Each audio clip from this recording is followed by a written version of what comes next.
አብዛኛውን ጊዜ በተለይ በዓለም አቀፍ ፖለቲካ ውስጥ አንድ ተቀናቃኝ መሪ አደገኛ ውሳኔ ሲያሳልፍ እብድ ነው ወይም ምክንያታዊነት የጎደለው ነው ብለን መደምደም ይቀናናናል አደል? ለምሳሌ ያህል የቀድሞ የብሪታንያ ጠቅላይ ሚኒስትር ቦሪስ ጆንሰን ስለ ሩሲያው ፕሬዝዳንት ቭላዲሚር ፑቲን የተናገሩትን ብንወስድ ፑቲን ምክንያታዊ በሆነ መንገድ እያስቡ እንዳልሆነ ነው የገለጹት። ይህን አይነት አባባል ታዲያ በተለያዩ የሀገር መሪዎች ላይ ሲነገር ደጋግመን እንሰማለን። እሺ፣ እስቲ ይህንን ጉዳይ ጠለቅ ብለን እንመልከተው። የሀገር መሪዎች የተለመዱ ዓለም አቀፍ ሕጎችን ሲጥሱ በብዙዎች ዘንድ ልክ እንደ እብድ ወይም ደግሞ የሥልጣን ጥም እንዳሳዋራቸው አምባገነን ተደርጎ ሲፈረጁ ማስማት በጣም የተለመደ ነገር ነው። ግን እውነት እነዚህ መሪዎች ምክንያታዊነት አጥተው ነው ወይስ እኛ ራሳችን ነገሮችን የምንመለከትበት መነጽር ተሳስቶ ይሆን? እንግዲህ ዛሬ ይዘላችሁ በቀረብነው በዚህ ልዩ ትንታኔ ዋና ዓላማችን በዓለም አቀፍ ግንኙነት እና በከፍተኛ የፖለቲካ ውሳኔዎች ውስጥ ምክንያታዊነት ወይም ራሽናሊቲ ሲባል ምን ማለት እንደሆነ አጠቃላይ ግንዛቤያችንን ሙሉ በሙሉ የሚቀይር ሐሳብ ማቅረብ ነው። የተለመደውን አስተሳሰባችንን በጥልቀት የሚሞክቱ የታችንን የሚያሰፉ መረጃዎችን አብረን እንመለከታለን። አጠቃላይ የዛሬው ትንታኔያችን የተመሰረተው ጆን ጄ ሚርሻይመር እና ሴባስቲያን ሮሳቶ ባቀረቡት እጅግ አስደናቂ በሆነ የአካዳሚክ ጥናት ላይ ነው። የእነዚህ ምሁራን ጥናት ሀገራት እንዴት ባህሪያቸውን ይቀይሳሉ በሚለው ጉዳይ ላይ የነበረንን የዕለቱን ግምቶች ሙሉ በሙሉ የሚያፈርስ ነው። እንግዲህ መረጃዎችን መሰረት አድርገን እነዚህን አዳዲስ ሐሳቦች አንድ በአንድ እናብራራለን። የዛሬው ትንታኔያችን ሂደት ይህንን ይመስላል። በመጀመሪያ የእብደት ተረት የሚለውን እናያለን።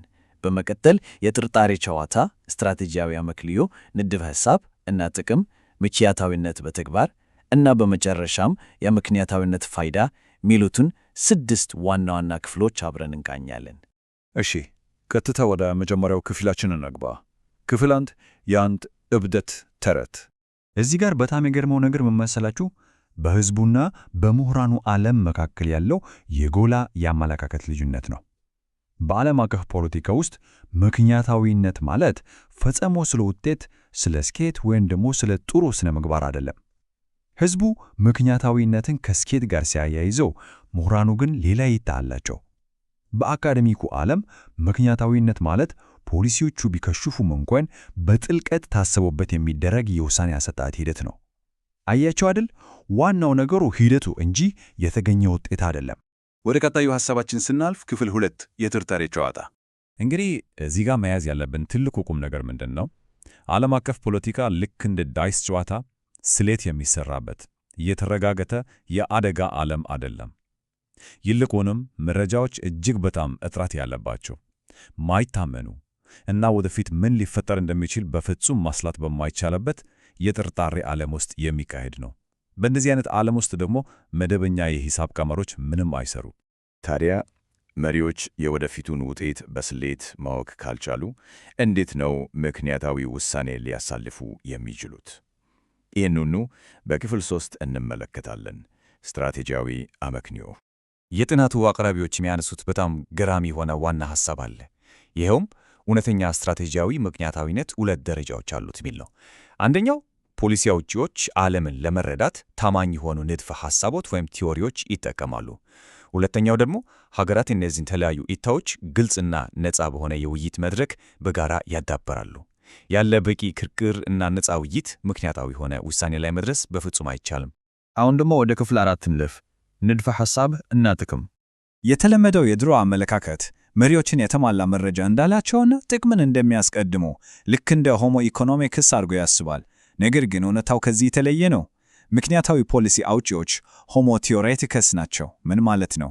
የተሟላ መረጃ በሌለበት በጣም ውስብስብ በሆነ ዓለም ውስጥ ስለሚሰሩ ውሳኔ ለማሳለፍ ይግድ በንድፈ ሐሳቦች ላይ መመስረት አለባቸው ማለት ነው።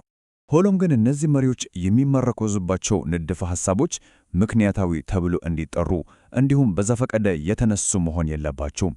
ይልቁንም 3 ጥብቅ መመዘኛዎችን ማሟላት አለባቸው። አንደኛ፣ እውነታን ያገናዘቡ ግምቶች መሆን አለባቸው። ሁለተኛ፣ ምክንያታዊ የሆኑ የምክንያትና የውጤት ትስስሮች ሊኖራቸው ይገባል። እና ሶስተኛው ደግሞ ጠንካራ የሆኑ ታሪካዊ ማስረጃዎች ሊቀርብባቸው ይገባል። እሺ፣ እስካሁን ያየነው የንድፈ ሐሳብ ማዕቀፍ በተግባር በታላላቅ ታሪካዊ ክስተቶች ላይ እንዴት እንደተተገበረ ደግሞ አብረን እናያለን። ክፍል 5 ምክንያታዊነት በተግባር። እስቲ ከሁለተኛው የዓለም ጦርነት በኋላ የነበረውን ሁኔታ እናስታውስ። የአሜሪካ ፖሊሲ አውጪዎች ፊት ለፊት እጅግ አስፈሪ የሆኑ ጥያቄዎች ተደቅነው ነበር።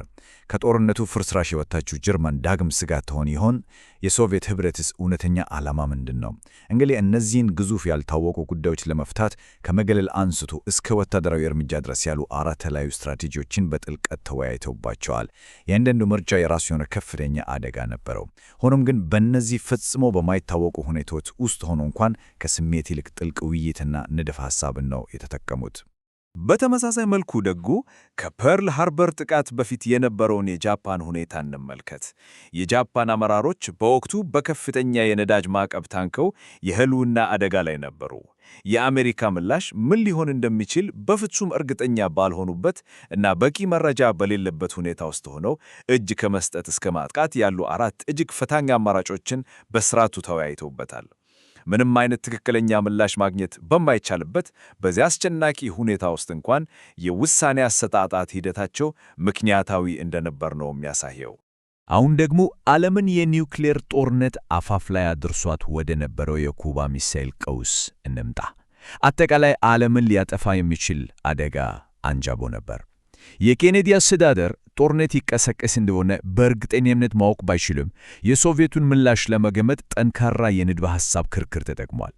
ወታደራዊ ጥቃትን እና የማስገደድ አማራጮችን ያመዛዘኑት እጅግ በጣም ጥልቅ በሆነ የውይይት ሂደት ውስጥ በማለፍ ነበር። የሚያሳየን ውሳኔዎቹ የቱንም ያህል አደገኛ ቢሆኑም የተወሰዱት በከፍተኛ ስትራቴጂያዊ አመክንዮ መሆኑን ነው። እንግዲህ ይህንን ገለልተኛ የሆነ የአካዳሚክ ምልከታ በቅርብ ጊዜ ታሪክ ላይ ስንተገብረው ደግሞ የጥናቱ አቅራቢዎች የሩሲያን በዩክሬን ላይ ያደረገችውን ወረራ ይመረምራሉ። ወረራው ምንም እንኳን እጅግ አጥፊና አሳዛኝ ቢሆንም አስተማማኝ የሆነ የኃይል ሚዛን ንድፈ ሐሳብን እና የውስጥ የውይይት ስርዓትን የተከተለ መሆኑን ይከራከራሉ። ይህንን ስንመለከት የትኛውንም የፖለቲካ አቋም ለመደገፍ ወይም ለማውገዝ ሳይሆን የተጠቀሱትን መረጃዎችና መሪዎች ውሳኔ ላይ የሚደርሱበትን ሂደት በትክክል ለማብራራት ነው። ወደ መጨረሻው ክፍላችን ስንመጣ ክፍል 6 የምክንያታዊነት ፋይዳ። ታዲያ ይሄ ሁሉ ትንታኔን ለምን አስፈለገ ካልን ዋናው ነጥብ እዚህ ላይ ነው። ሀገራት አስተማማኝ ንድፈ ሐሳቦችን መሰረት አድርገው ምክንያታዊ በሆነ መንገድ የሚንቀሳቀሱ ከሆነ ባህሪያቸውን ማጥናት፣ መተንተን እና ወደፊት ምን ሊያደርጉ እንደሚችሉ መተንበይ ይቻላል ማለት ነው። ይህ አስቀድሞ መተንበይ መቻል ደግሞ ለዓለም ደህንነት እና ትክክለኛ ፖሊሲዎችን ለመቅረጽ እጅግ በጣም ወሳኝ ነገር ነው። እዚህ ላይ የምንመለከተው ጥቅስ አንድ ትልቅ እውነታን ያጠናክርልናል።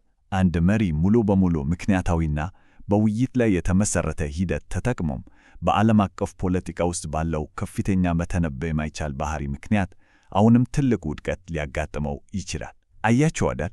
ውጤቱ ስለተበላሸ ብቻ የውሳኔው ሂደት ምክንያታዊ አልነበረም ማለት አንችልም።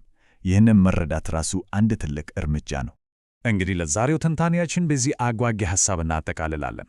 በሚቀጥለው ጊዜ አንድ የዓለም መሪ አስደንጋጭ ውሳኔ ሲያሳልፍ ይህንን አዲስ ትርጓሜ ማስታወስ ይኖርብናል።